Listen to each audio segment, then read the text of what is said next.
particular topic and make sure that I'm most knowledgeable and engaged, but also getting a variety of perspectives. We travel a lot for the show, and of course that takes time, but by doing that, we can get to Eastern Washington or a tiny town up north near the Canadian border because it adds so much more to have those regional perspectives. And not only that, but I love, of course, that the show allows time to cover the issues in a much broader way than any 30-second soundbite can provide. Because of the time we put into producing the show, conducting interviews, writing, then editing, my hope is that the viewer can feel much more informed on the important issues being debated both here in Olympia and in Washington, D.C.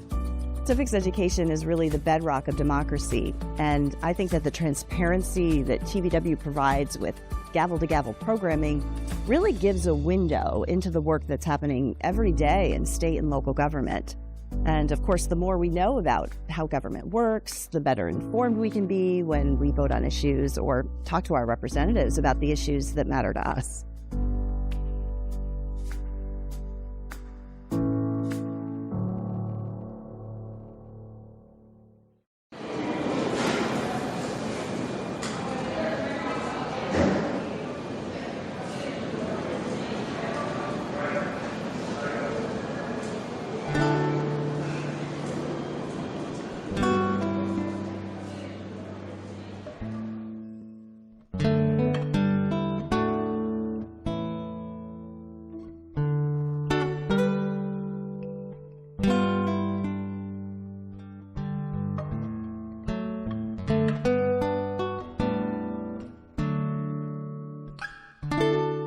Our state's been blessed with some incredible artists, and one of them was Kenneth Callahan. He grew out of the commonly called Northwest School in the 1930s. He and people like Morris Graves and William Cummings and Mark Tobey and others were known for their incredible artwork. They were broke, they were poor, they were struggling. They weren't having an easy time. But in the 1930s, the WPA came along and hired a number of artists to do some beautiful murals. And today you can see them all around the Pacific Northwest that were done as part of a government-sponsored art project.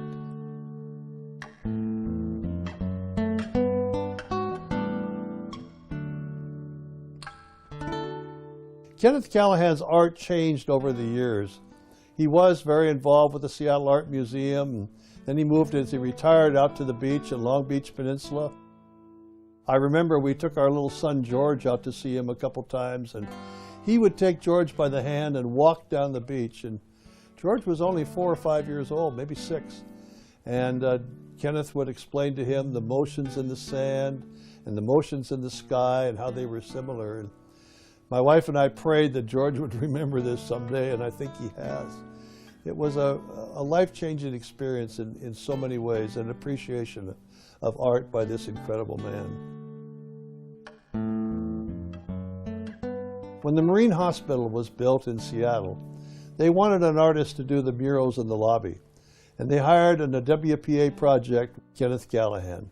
And he did murals about the working men on the ship, lifeboat drills and loading cargo. And those murals were lost for a while, they were gone for a while, they were back in the hands of the city and the museums. But now, thanks to the Birkenfeld Foundation, they've been all restored and they're back in their rightful and original location, the Pacific Medical Center. The Pacific Medical Center, and especially in the lobby where these murals are located, is truly one of my favorite places.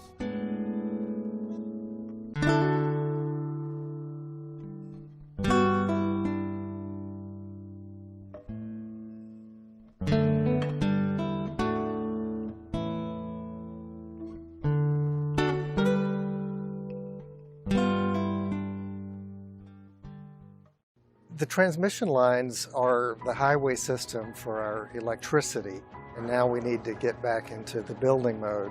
Our transmission operators need to plan for where the electricity is going to come from, where it needs to go, and how they're going to get it there. Once they've developed better plans, they start to do the engineering to figure out how to make those connections. Finance comes in to pay for it, and then they go out and actually build it.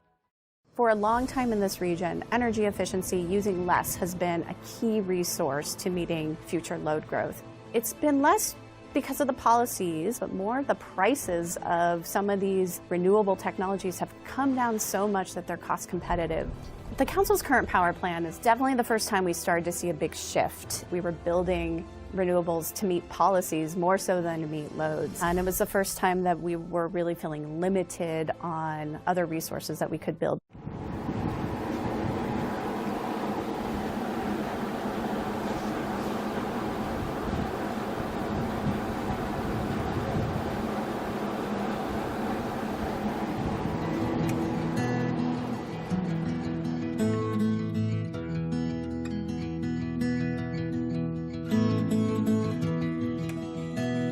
Here we are at Hurricane Ridge in the heart of the Olympic Mountains. What an incredible place, and now the core of the entire park is the Daniel J. Evans Wilderness Area. It's a delight and a wonderful place to visit.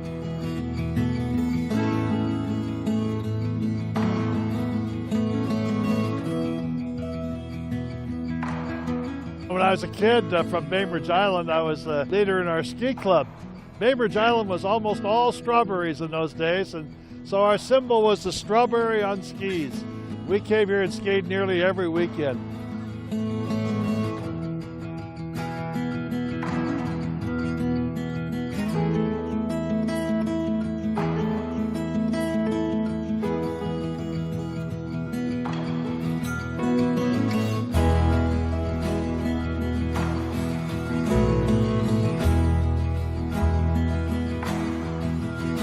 This is a tremendous location, Olympic National Park, Hurricane Ridge. It's a beautiful place and certainly one of my favorite places.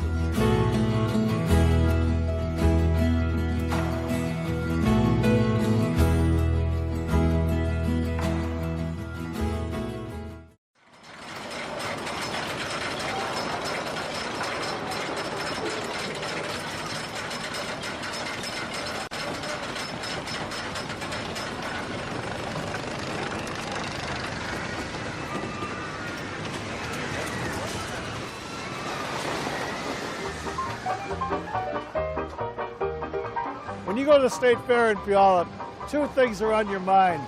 First, the taste of those tremendous cones. Secondly, a ride on the roller coaster.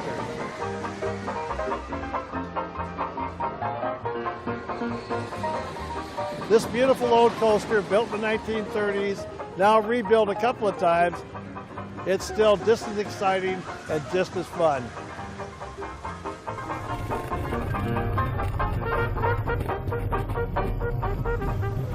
I remember coming here, I think first in 1956 or 57, and the first thing we wanted to do was get in the line for the roller coaster. It was going to be the best ride we'd ever had.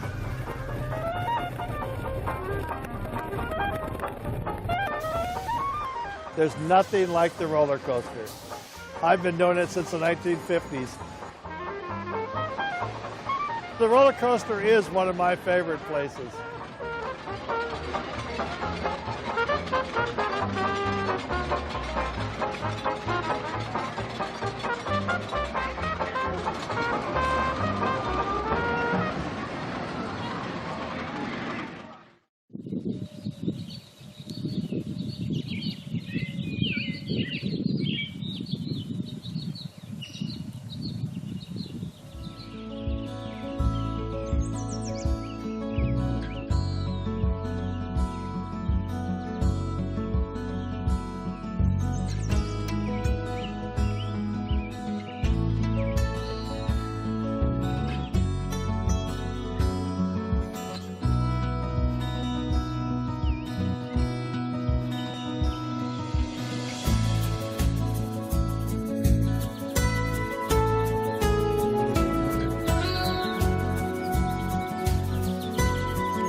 Here we are in the southernmost reaches of Puget Sound.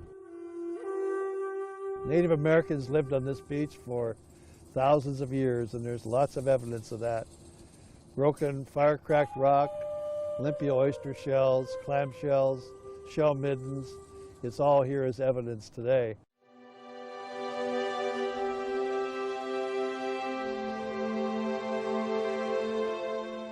The first explorers of Puget Sound by the European settlers came in 1792 when Captain George Vancouver anchored his ships on the southern tip of Bainbridge Island and sent young Peter Puget and his crew into the South Sound to explore each bay and inlet. When they got to this spot, they met a number of Native Americans who they said looked very fierce and scary, but in fact were extremely friendly. They named this Friendly Inlet, or Friendly Cove. Later, when the United States, with its young new government, started to do explorations on its own, Captain Wilkes also entered Puget Sound and sent people this far south. They changed the names of these inlets and bays to names that reflected the American influence. This one was called Eld Inlet, and way up in the end of the bay here, it's commonly called Mud Bay. When the treaty times came for the Native American tribes, this became a Squaxin location. The Squaxin are the people of the inlets of South Puget Sound. And they provided a tremendous resource and learning opportunity for all of us on how to sustain the harvest, how to restore the environment, and how to help each one of us know to have better practices in our day-to-day lives to make sure that the salmon always run and that there's always clams and oysters on the beach.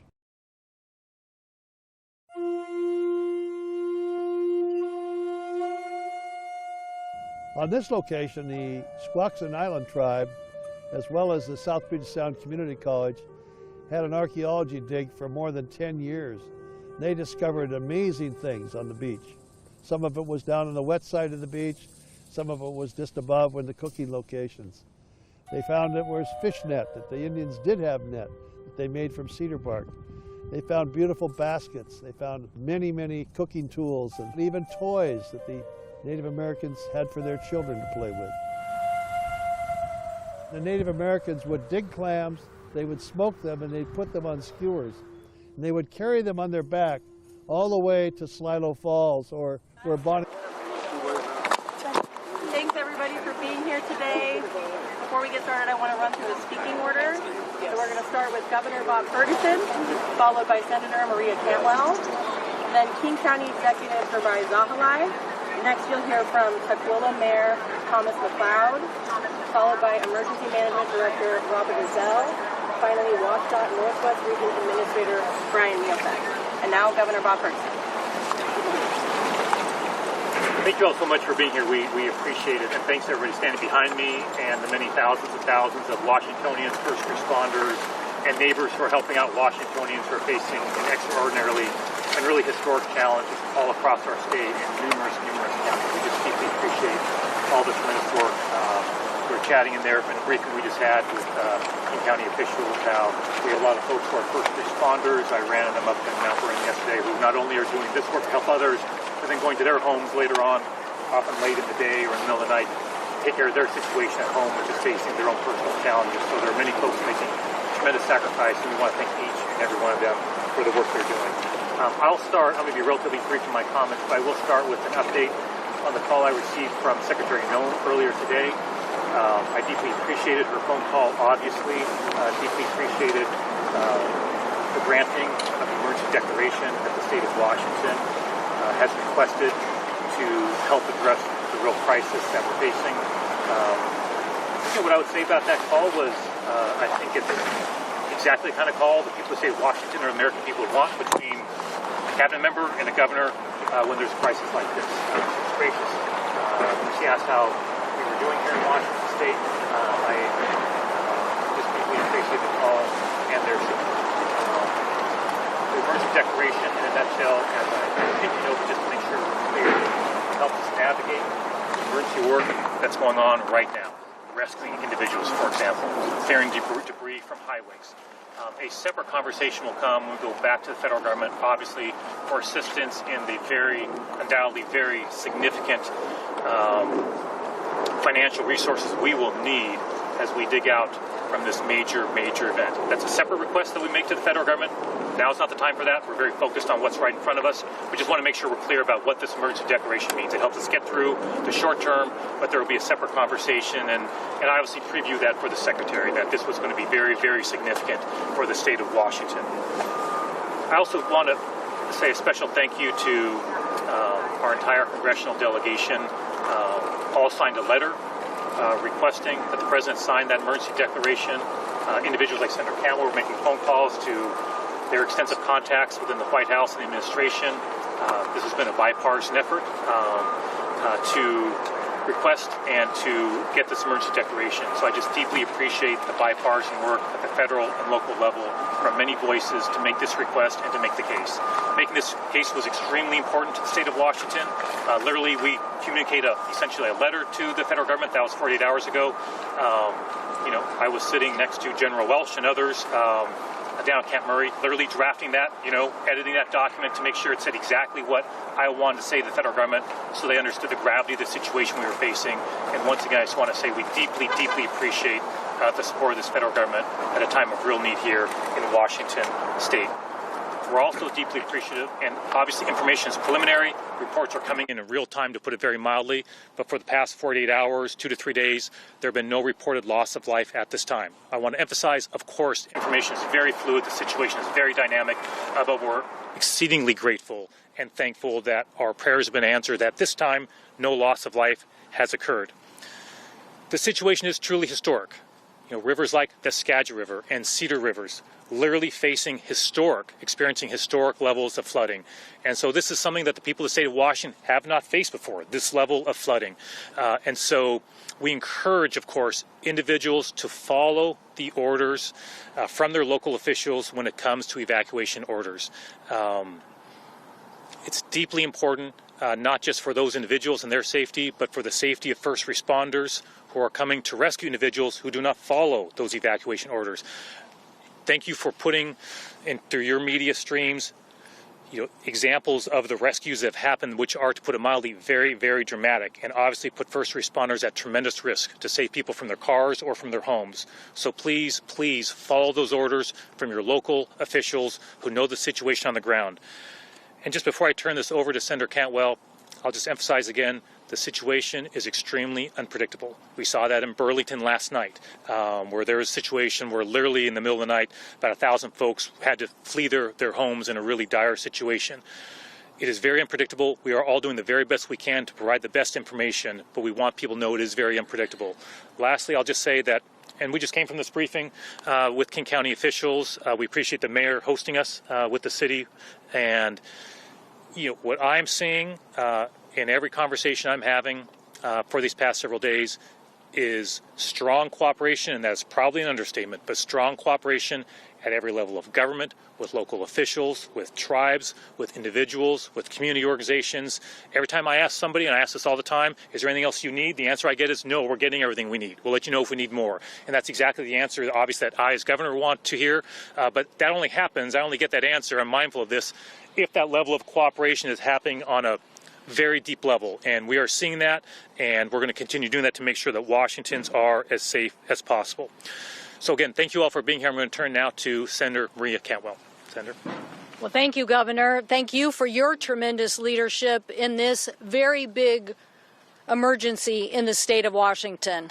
I want to thank our council executive, Gramai, for his leadership as well, the Tukwila mayor, all the King County council members that are behind us, and all the local elected officials that are working 24/7, all the first responders that are working 24/7, and the people of Washington who are helping their friends and neighbors when they need it most without being asked, just stepping up and helping.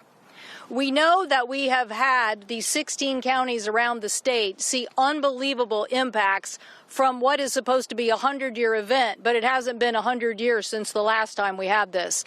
And so the issue is that places like Sumas, which is a border crossing, to be flooded out and a border crossing closed, to have Highway 2, which is anywhere from $7 to $10 million a year of economic impact, to be closed, to have the Natchez Highway 12 be closed, another pass that helps us get back and forth in the commerce that we have in our state, to be closed. All of these issues, in addition to the flooding impacts in the communities, in the downtowns, and the dislocations, yes, we in our delegation, all of the Washington delegation led by Senator Murray and the governor, sent a letter to the administration, and the good news is that federal support is on the way to help those local officials and first responders who have been working 24/7 get a little bit relief. I hope they do focus on these infrastructure issues, the ones that cost us so much to our economy, and allow people to get free to flow back and forth across our state. I hope they'll help with these evacuations, and I hope Washingtonians will continue to heed evacuation notices. The reason the forecasters federally at NOAA do this work is to tell us the likely outcome of this level of precipitation. So when they say it's going to be catastrophic, Washingtonians, please heed them and help us respond to this by evacuating in a timely fashion. So we are just so grateful for this federal help and support. We're so grateful that our local community and everybody here has really responded to this catastrophic event with such resilience. And hopefully the nation will learn why we were able to be so prepared, the governor to be on it so fast to really get these results that we've had so far. It's not over yet, but we're glad we're at this moment with a little bit, well, let's not say blue sky, but a little bit less rain and an opportunity to take a deep breath and hopefully get this support out here to get more support to open these communities back up. Thank you, Governor. Thank you so much, Senator. Thank you so much, Governor, for the opportunity to speak today. Thank you to our media partners for covering this really critical information. I'm Gurmai Zahalai, new county executive, and I just want to reiterate what we've heard, that King County and Washington State have experienced some of the most severe and dangerous weather our region has seen in years. This is not a routine storm event. This is historic flooding that has put lives and businesses and critical infrastructure at risk all over our region. On December 8th, in my first week and a half on the job, I had to proclaim emergency in King County in response to these conditions. And last night, I issued an additional emergency order granting expanded authority so our county teams can move quickly, clear debris, close unsafe roads, accelerate emergency repairs, and take any action necessary to protect life and property. As you just heard, we're also grateful that the President has signed a federal emergency declaration that includes King County. This declaration is going to allow our region to access federal resources and assistance to support emergency response and recovery. While there is not yet direct federal assistance available for individuals and businesses, this declaration is a step in the right direction. It allows us to document impacts, coordinate with FEMA, and work toward unlocking additional support for our communities as recovery continues. Here is where things stand today in King County. Our flood patrol unit is out in the field around the clock, monitoring river levels, inspecting levees, and sharing real-time information to keep people safe. During one of those patrols yesterday, county crews discovered a sinkhole right here on the Sigali levee along the Green River in Tukwila. I want to shout out some of our team members. I believe Gary is somewhere out here, but they were out here all night filling that sinkhole. These are some of the workers who have been putting in the work to keep us safe. Immediately, King County's Department of Natural Resources and Parks coordinated with the U.S. Army Corps of Engineers, the City of Tukwila, and King County Road Services to get this filled. Road crews were deployed a special operations team that worked through the night until 1 a.m. to reinforce and stabilize the levee and protect surrounding community. Thank you all again so much for doing that work. I couldn't be prouder of the coordination that I've seen. County agencies working shoulder to shoulder with cities. I know many of our mayors are in the building, in the space right now. Fire districts, neighborhood counties, the state, and our federal partners to respond in real time to these evolving conditions. I also want to give a big shout out to our flood control district. I know our executive director, Michelle Clark, is here. Our vice chair of flood control, Sarah Perry is here, Reagan Dunn couldn't be here, but the hundreds of millions of dollars of investment in our flood infrastructure are the reason why these conditions didn't produce even worse results than we're seeing right now. So thank you to the flood control. I want to pause and thank all the people that have been responding to these conditions right now. Our county teams and first responders have been working long hours in brutal weather conditions during extremely dangerous conditions. Deputies from the King County Sheriff's Office rescued a man who was trapped on top of his car in floodwaters just the other night. That rescue saved a life. I also want to recognize a King County wastewater employee who became trapped inside one of our treatment facilities during flooding and continued working for days to keep critical plant operations running. He was finally able to leave at 4:30 a.m. this morning. That commitment protected public health for millions of people. Anybody know his name behind me? Tyler Stinson. Tyler Stinson. Yes, we have to shout out all of our amazing employees. To every first responder, engineer, dispatcher, public works employee, and emergency manager, thank you. Thank you so much. Your service is making a real difference. And I need to be very clear about this next point. We are not out of the woods yet. I want to reiterate that this is an unpredictable situation. Our communities in Duval and Carnation were called islands over this week as they were completely cut off from all directions due to flooded roads. We've been supporting our residents there in every way that we can, and our teams continue to monitor the water levels and hope to return to full access for residents over the coming hours and days. This remains an unpredictable situation. Rivers are still high, ground is saturated. Please follow road closure rules. Do not drive through flooded areas. If you are in immediate danger, call 911. And please listen to law enforcement and emergency officials when they tell you not to enter an area. Remember, if you do not listen to their orders, you are not only putting yourself at risk, you are putting our first responders at risk as well. Because if something goes wrong, they are the ones who are going to have to go into dangerous conditions to save you. So please help yourselves and help our first responders stay safe. King County's Emergency Operations Center is fully activated right now. Our top priorities are protecting lives, safeguarding property, and positioning our region for recovery. For the most up-to-date information, please visit kcemergency.com. Finally, in the days ahead, we're going to be asking residents and business owners to share information about flood impacts. This documentation is essential to help qualify King County for additional federal assistance, as our U.S. Senator just mentioned. We're going to continue to show up. We will continue communicating clearly, and we will continue doing everything in our power to keep our community safe. Thank you all so much. Good afternoon, and thank you for coming to the city of Tukwila. I'm sorry it's under these conditions. But I want to first just express our concern for the communities to the north, to the east, to the south that are experiencing much more difficult situations than what we have here in Tukwila. And our hearts go out to them. I also want to express tremendous appreciation and gratitude to the many staff members at the city of Tukwila, at the county, the U.S. Army Corps of Engineers, my neighboring city, Kent, to the south. There's so many people that come together with emergency management to see the problem and get on it right away, to see crews out here last night doing work.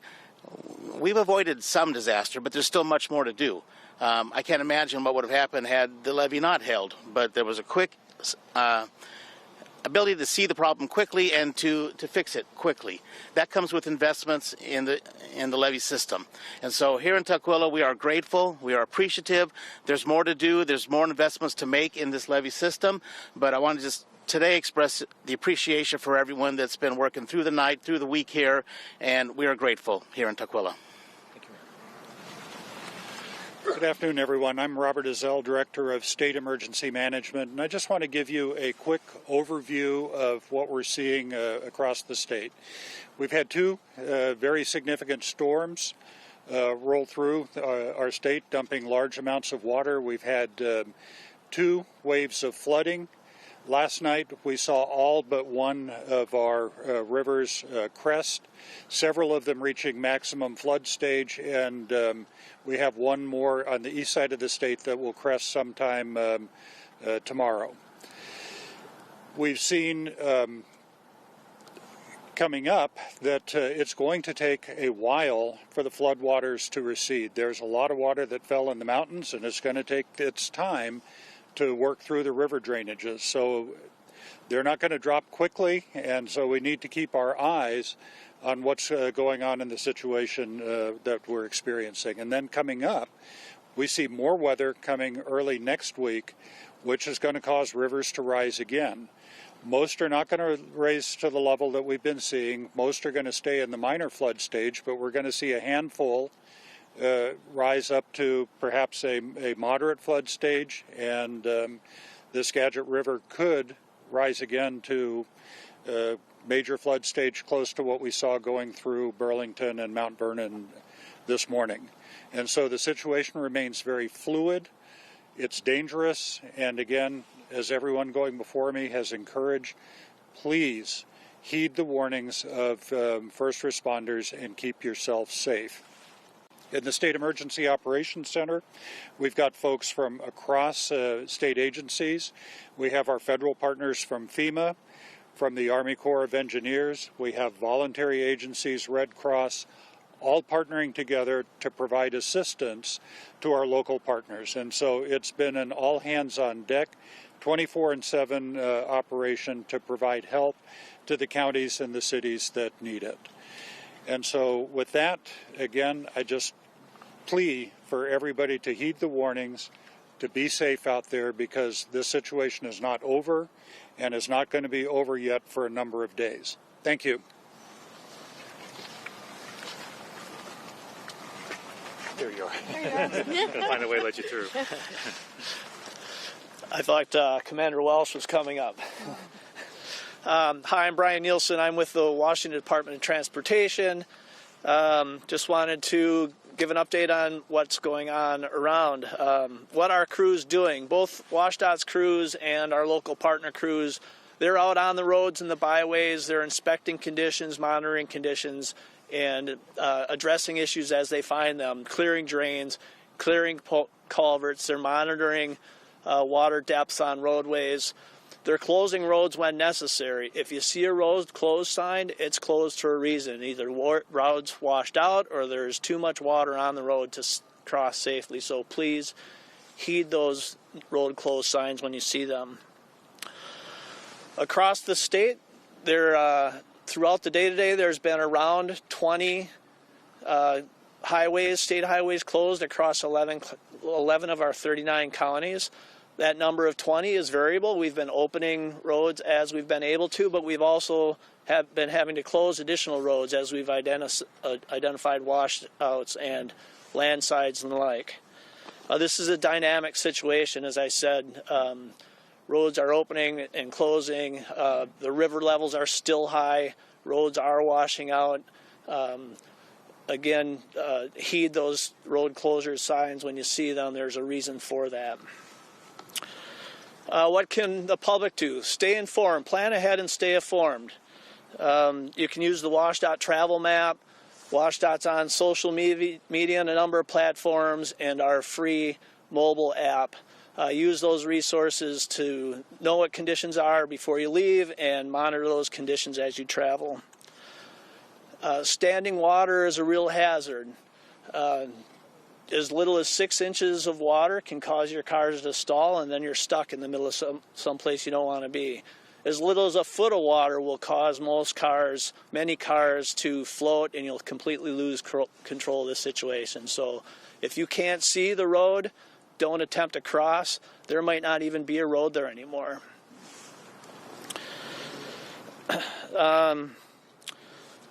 Again, what can the public do? Stay informed, plan ahead. Heed your road closed signs, and please remember to drive safe for conditions. And look out for those crews out there. When you see the flashing lights, whether they're amber, blue, or red, or green, that means there's people working on the road. So please slow down, move over, stay safe yourselves, and keep our crews safe. Thank you. Thanks so much. Appreciate it. Thank you, Governor. One last point, then we'll be happy to take your questions. This is not just a 1 or 2 day crisis, right? These water levels have been historic, and they're going to remain very high for an extended period of time. I say that because that puts pressure on our infrastructure. The infrastructure has, for the most part, withstood the challenge so far, but that's once again one more reason why we emphasize how dynamic and unpredictable this situation is there is a lot of pressure on our infrastructure, and we're mindful of that and want to make sure the public is aware of that as well. With that, we're happy to take any questions that any of you have, and others may be coming up. If you come up to help answer a question and you've not spoken yet, please introduce yourself for the folks that are here. That'd be great. Now, what specifically does the FEMA emergency or the emergency declaration the president signed open up in terms of money for the state or local government or for people? Does it guarantee any money, or does it just allow the teams to come out and participate in a damage assessment? So I'll repeat the question very good here. So the question goes to the emergency declaration that we received. Does it guarantee any money, or is it more focused on the emergency response? What I'd say was it does not guarantee any money. We are, of course, going through that document. There are some differences from our request and what came back from the federal government. I don't want to get out ahead of that. We need to go through and just compare that. So my understanding, for example, is Cowlitz County was on our list of counties we were requesting assistance from, and Cowlitz we don't believe was on the list that came back. We don't know if that's inadvertent or if that was intentional, so we're going to follow up on some of the details of what we received back from the federal government. So I think the fair response to your question is no guarantees of financial resources. I did discuss that, though, with Secretary Noem. She did mention the fact that there's a potential for resources to help us out in the short term with the situation that we're facing. But as you might imagine, there's a lot going on right now. The team is going through that. We're going back in touch with FEMA to make requests along those lines. But Secretary Noem did say to me in our conversation that there'd be resources very potentially available. She gave me her cell number. She encouraged me to reach out to her directly if those weren't forthcoming. And so I'll be following up directly with her. The team is coordinating with FEMA in real time. As soon as we get more details on that, of course, Jim will provide that to you. Just things are happening fast. We want to make sure we get our information exactly right. Sure. Does that mean that last line in the press release it talked about 75% of emergency protective measures? Does that mean we're only receiving 75% of the usual funding you'd get in a situation like this? I may turn to. I believe I know the answer. I don't want to get that wrong, but I think I know what that means. But I'm going to turn to Robert. Robert, go ahead. It means that the capabilities that we get, there's a 75% federal cost share, and then the state and local will pay 25% of the cost for those resources. That's standard, correct? Yeah, that's standard. I just want to. Yeah, exactly. Other questions that folks have? Oh, sorry. Yes, go right ahead. Yeah. One more, just my second one was, I've been into a lot of low-income communities where people have lost everything. So I know this funding isn't specifically to help those individuals, but what is the timeline that you're looking at for seeking funding that would help some of those communities? So we will be moving as quickly as we can. I've already had briefings with the team about how quickly can we move before we make that request. There is a process for that, as you know, right? And so we need to, in fact, I think it was alluded to, I think maybe Germay mentioned others, we need to coordinate with local jurisdictions to get the information of the overall cost and damage to the state, to estimate that, to make that and present that to the federal government. So there's a process for that, but I've already communicated with my team. We've been talking with National Guard, local elected officials, that we're going to move as quickly as we possibly can to gather that information and make that request in as timely way as possible, because we're very mindful of exactly what you said, whether it's individuals or whether that's impacts to local jurisdictions, to our infrastructure. There's going to be massive impacts as we dig ourselves out from this. And so the one thing I can guarantee is we'll move as quickly as we can. Once we have a sense of the timing of that, we'll obviously let the public know as soon as we have that. But that will take some period of time to gather that information to make our request as strong as possible. But they do. FEMA's declaration, which the governor got done in record time, I think, if you look up the time at which you actually filed that to the response, they can help with the clearing of the roads, and as you can hear from DOT, we need a lot of help on that, and there's massive infrastructure damage on this, so that's so helpful to have them helping with that.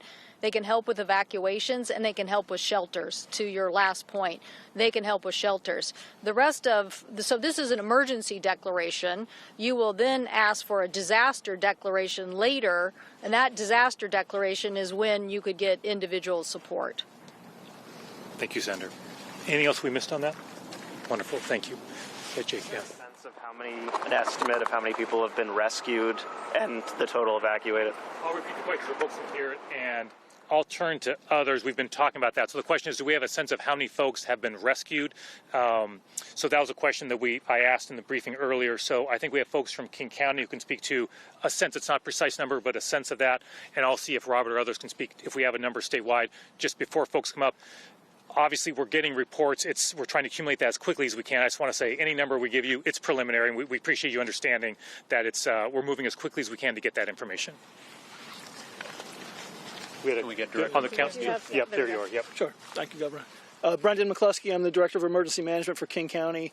In King County, it's been dozens, and really the remarkable ones are the dramatic ones you're seeing, where our King County Sheriff's Office and others are sending out the helicopter that we have, or the Marine Rescue Unit to pick people off of cars and off the top of trees and out of houses.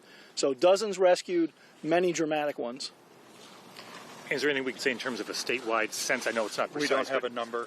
So we don't have a number. We'll try and provide something as soon as we can. But it's just we're relying on information coming up to us from local governments and individuals. So, but just in King County alone, dozens, and so obviously across the state in multiple counties, we're seeing more. Thank you. Any other questions that folks have? I'll give you that. Okay, go for it. Do you have a sense of when people will be able to return to their homes who have been evacuated, especially in Skagit County?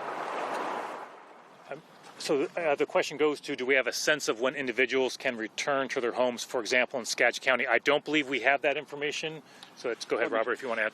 I would not try and put a timeline on that, because people are not going to be allowed back into their homes until it's deemed by competent authorities to be safe to do so. And so it's something that you can also help us with messaging, is tell people, don't try and get back into your homes early, because the situation still is fluid and dynamic, and follow the directions of your local authorities on that one. Did you want to say something? No, I was going to back him up. Okay. I'll just say, go for it. It's going to be days, folks. You know, if you look at the conditions that existed out there that put people out of their homes, it's going to be days, in some cases weeks, before those rivers are at a level that it's comfortable and safe for everybody to get back in there. So if you're in an area you've been displaced, you have my deepest sympathies and empathy going into this holiday season, but this is a long haul. Any other questions that folks have? Governor, one more question. Yeah. I know you're releasing your budget proposal next week. Is this event affecting that at all? Was there, before you got the emergency declaration, was there talk of tapping the rainy day fund as part of the response? So the question goes to a proposed budget that by law I need to announce by the 23rd of this month. I think the question is that impacting the budget in terms of timing or just the budget itself? I think what I'd say to that is yes, of course. I mean, it's been a pretty intense several days, obviously, for me and the entire team, as you might imagine, and in the work that we're doing with everybody else all across the state. So, of course, just speaking for myself, I've not had the ability to focus on the budget in the last several days in the way that I typically would at this time leading up to it. What I would say is, the original plan was to release the budget this next week. We're not sure we'll meet that, just given the events of the past few days, and the team understands that. And so the good news is most of the work had been completed before this crisis arrived, but there are still some decisions that need to be made, and the team is working very hard to put together that budget as well, and the budgets across state government. So I don't want to say exactly when that'll be. We had conversation earlier today about our timing, but really the first, second, and third priority right now is the situation. It really is. So we'll meet our deadline. It may be a different rollout than we've had in the past. We had plans for rolling out things at different times. We may just have to change that because of what's going on. And so we decided earlier today in a meeting to revisit things at the end of the weekend to see when we thought we could roll things out and make our decision then. But it really is dependent on the situation here, what's going on the ground, because that's really the priority. Obviously, the budget will come out on time. We'll do that. But it just may be a little bit later. In fact, it will be a little bit later, I think is fair to say, than we'd originally planned. And was there talk before you got the emergency declaration or still of tapping the rainy day fund as part of the response? Yeah, I won't get into that. I mean, I think we're making sure we have the resources. So I'm in touch with the National Guard. I'm in touch with local elected officials. I ask everybody I interact with, do you need anything else, right, from state government? And so we're going to make sure we use the resources that are necessary to address the situation. That's for sure.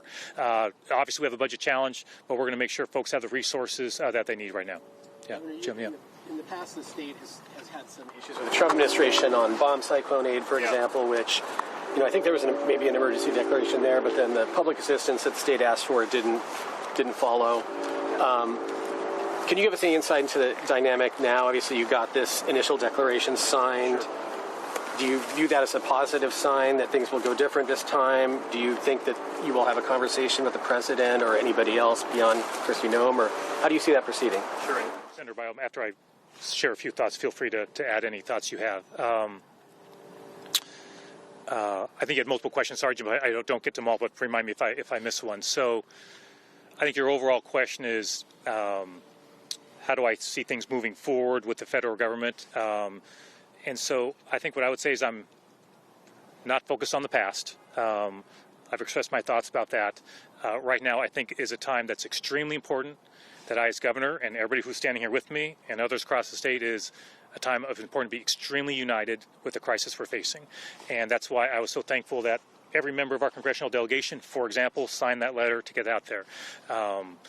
And, you know, we will be making a very compelling case to the federal government and to the president when the time is appropriate, as quickly as we can, as we dig ourselves out from the situation on the implications financially for the state of Washington.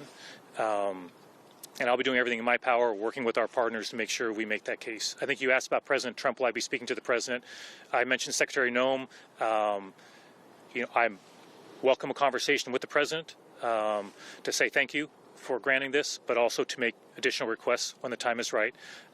We've made that request through channels for the past few days as well, that I've been open to a conversation whenever is appropriate for the president. And I asked Secretary Noem to pass on my thanks to him directly for this declaration. So I guess just what I'd say, Jim, is, you know, not focus on the past, focus on the future, but it will be extremely important to receive additional support from the federal government, and we'll be doing everything we can to make sure we do that in a thoughtful way. Senator, anything you want to add on that? Well, I just think disaster declarations and emergency response has become a pretty big national topic, and not necessarily because of, you know, political issues, but the unbelievable costs that America is seeing across the country, whether it's hurricanes or fires or floods. And so I do think there's a lot of discussion nationally about how to improve the system. But on this particular instance, and I did talk to Transportation Secretary Duffy this morning about this, is that the cost here to our economy and to the nation's economy by not getting further help on these repairs, if you really are having cross-state highways or aspects even of our commerce along I-5 impacted, then it really is costing the whole nation. So we hope that they'll take that into consideration and really understand what the disaster really is going to do to everyone, and hopefully look at it positively. Thank you again, everybody. I know you're all extremely busy. We appreciate your time. On behalf of everybody here, and Mayor, once again, thank you for hosting us at City Hall, where we had, I just should mention, I'm not sure if I explained enough, but we had a lengthy briefing at City Hall with many folks who are here and others helping to update us on what's going on, answer questions, provide information. That information, we're deeply grateful to the city for providing that. And look, just to conclude, for Washingtonians, our prayers are with you. Please follow the orders you're hearing from local governments, and we so appreciate all of you covering this crisis to help out the people of the state of Washington get the information they need during a really challenging time. So we just so appreciate all of you being here. Thank you so much, everybody. Thank you so much, Governor. Thank you. Can I just remind people that going downhill is even harder yeah, than coming up here? That's right. Jagged rocks everywhere, heavy equipment. Appreciate it.